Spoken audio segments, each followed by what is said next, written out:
Previously on Balls. Well, we turn our attention now to tennis, and for the first time on Balls Visual Radio, we say good afternoon to Tanya Harford. Tanya, good afternoon. Hi. Hi there. We've had Greer Stevens on, and someone I'm sure that you know pretty well. Yes, very well. So yeah, we had her on at the end of last year. Very nice to have her in studio. She actually came to visit us. So yeah, nice to have someone I'm sure played around the same time. Absolutely, yeah. We're on the tour together. Yeah, well, there you go. Have you been, I'm sure it's a redundant question, have you been watching much of the Australian Open? Or all of it? That's the thing, not much, but I've watched some key games and sort of got some highlights. It just, time doesn't allow it, really. Too busy trying to make a living, you know? Yeah, I suppose, especially the big games are on mid-morning, which makes it very difficult. Yes. Correct. But what amazing games we've had. I mean, I think the Djokovic match is probably one of the, it's already only the first couple of weeks of the year, but I think it'll be one of the matches of the year. Yeah, that Wawrinka game. Yes. Yeah, it was absolutely fantastic, and it just shows what I was thinking. Watching that game, it shows the ability of top players that even when they appear down and out, they've got that little bit extra. They dig that little bit deeper, and eventually emerge victorious. Absolutely. I mean, he dug as deep as he could do. The other guy, I mean, you've got to give him 100% for trying, but. It's just 1 or 2 points, 5.5 hours of playing and 1 or 2 points of the decision-making points, which are the difference between winning and losing. Yeah, and you wonder. I mean, I don't think I've done anything for 5.5 hours. What kind of, what kind of mental and physical fatigue and how, fitness plays such a big role. I mean, in that you're going into a zone you've never been into before, so you really don't know how your body's going to hold out. Mentally, how you're going to hold out. Yeah. So you're in a zone you haven't been before. We've got some interesting encounters coming up for the men tomorrow. I'm looking at the list here. We've got Jeremy Chardy versus Andy Murray, and then the big one I think that everyone's going to be watching is, in the men's at least, is Jo-Wilfried Tsonga versus Roger Federer. Correct. Yeah, look, I mean, Tsonga was a big serve and the big volley, but I think Federer's got his measure. And I think mentally he's so sharp and so focused. For someone who's been on the tour that long, Federer certainly, he still is hungry and he's got his own goals that he's trying to achieve.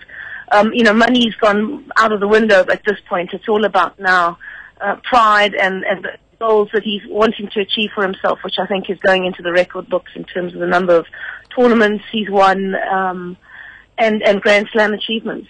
And you look, I mean, as always, he's so Federer-like. He's silky smooth, and you look at how Tsonga had to battle. It wasn't an easy game against Richard Gasquet. He beat him in four sets. So maybe fatigue coming into that one, and it wasn't a 5-setter, but it certainly wasn't as easy a passage as what Federer's had.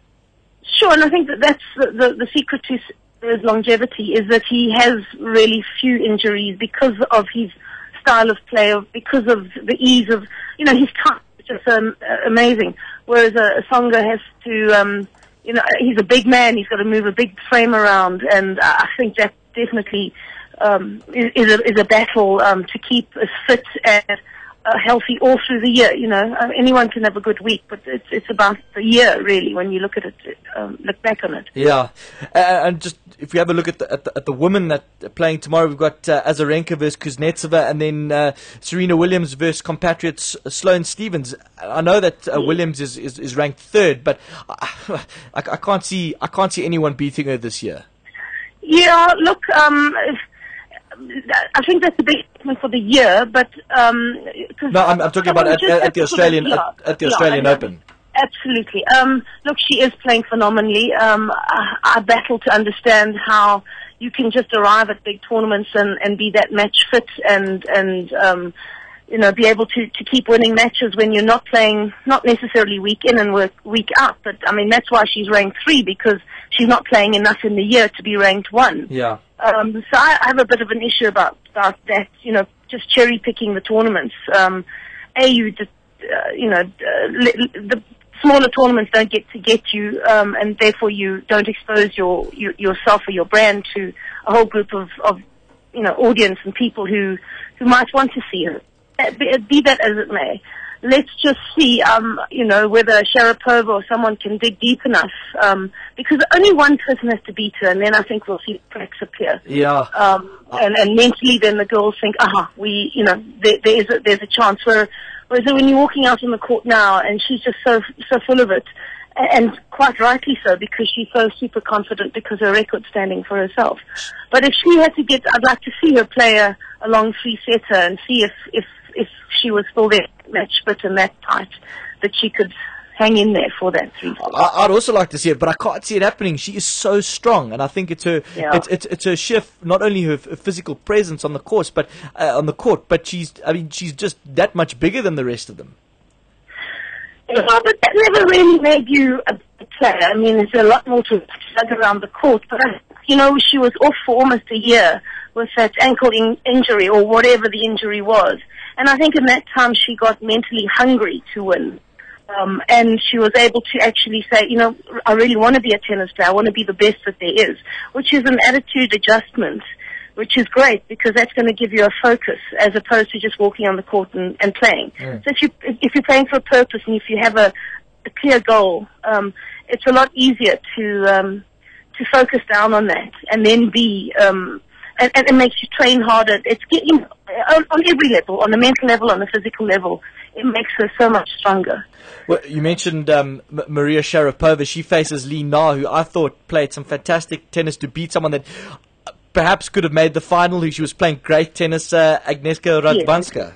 Yeah. And I think Li Na just played through in the second set there. I think she was getting very shaky, dodgy in the second set because I think she realized she could be winning. I don't know. I think Sharapova's got too much firepower for her. Johnny wanted to ask you a question about what is that question Tanya, about Maria apparently Maria Sharapova? Sharapova reported to be the highest paid female athlete in the world, and she sort of shrugged off those suggestions. What's your feelings on that? Well, I mean, you've got to understand the glamour that she's brought to the game, and in America and in Europe, she's a huge name, and she's gorgeous to boot, and that's where the guys are throwing money at her to.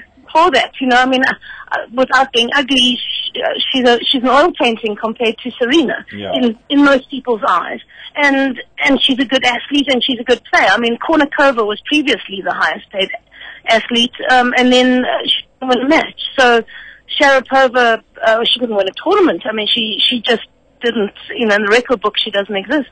Yeah, you mentioned Kornikova, but I mean, it kind of went downhill for her when she started in that Enrique Iglesias video.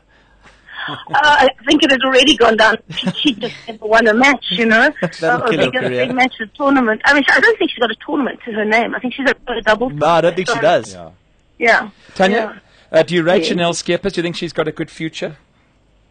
Well, yeah. I mean, I think it's all about getting out there on the tour and putting in your time and your effort, and you got to get out there and you got to play tournament after tournament, and you got to put heartache and emotionals up and down, sort of emotional highs and lows behind you, and you've got to chip away at it, and suddenly you start to find you've got a bit more experience, and you can beat, you beat someone to beat you, and it's a journey. It's not an overnight thing, and if you can understand that and see where you're making those advances and accept them, and know that you're going to have some bad losses as well along the way, and not let them make you, lose hope, then. Yeah, if you've got that mental attitude and the right team behind you, there's no way you can travel on the tour now on your own.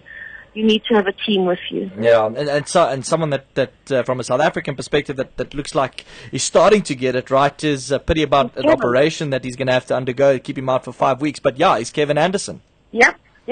But I mean, that's fine because mentally he knows he's been in that zone. He's gotten so close, and I think if he can. Come through, from the op and do his physio but I think mentally he knows where he wants to go and what he's got to do. He's just got to get his body into shape. Yeah. I mean, what's he ranked now? I think he's moved into the top 30. And that's huge, That means you're now playing in the big tournaments. You're getting into everything, and it's just like a knock-on effect. You're making more money. You can afford to have more people traveling with you. You've got more respect from other players. It's all mental. You start to feel confident. You're playing confident. You play that 1 point better than the other guy, and suddenly you're winning another match, and then one day it's a tournament. Yeah. And to prove to himself that he can beat someone like Fernando Verdasco, which you certainly no mug with a tennis racket. Absolutely. So, yeah, I think he's got a huge opportunity to cash in on how he's been playing at the moment. So it's always a pity that your body gives out on you. But, yeah. Yeah. Well, Tanya, listen, it's been absolutely fantastic to catch up with you on Balls Visual Radio. We appreciate your time. What's keeping you busy these days? Well, we're about to announce, and you'll be invited, a big cycling event that we're doing in April, an international cycle tour that we've managed to pull off. I think Malcolm Lange has sort of given you some information about that. Yes. And so that's, we've got a tour coming in April. We'll announce it in February. You spoke to us on Friday about it. It's in Mpumalanga. Yes. It's from Mpumalanga to Joburg, but I don't want to tell you more, otherwise there won't be any reason there won't be a launch. Sounds good, though. It does. From what he told us, it sounds great. Very excited. Very exciting for South African cycling. Great. For the international scene, we rule mass participation events in this country with the cycle tour and the cycle challenge, but we've never had we haven't had a sustainable tour in recent history. Whereas you've got Eritrea and Morocco and Oman and Qatar and every European country that has an international tour. So we want to right that. We want to make sure that we get back to where South African cycling should be. Yeah, well, we wish you the best of luck with that, and it's nice to hear some good news for the world of cycling for a change. Yeah, other than the other stuff. Yeah, other than the other stuff. Tanya, listen, thank you very much once again. And we look forward to chatting again quite soon. Indeed. Take care. There you go. Cheers, Tanya. This is Balls Visual Radio. Darren, Simon, Kate and John. Weekdays from 3 p.m. to 6 p.m. Central African Time. Balls.co.za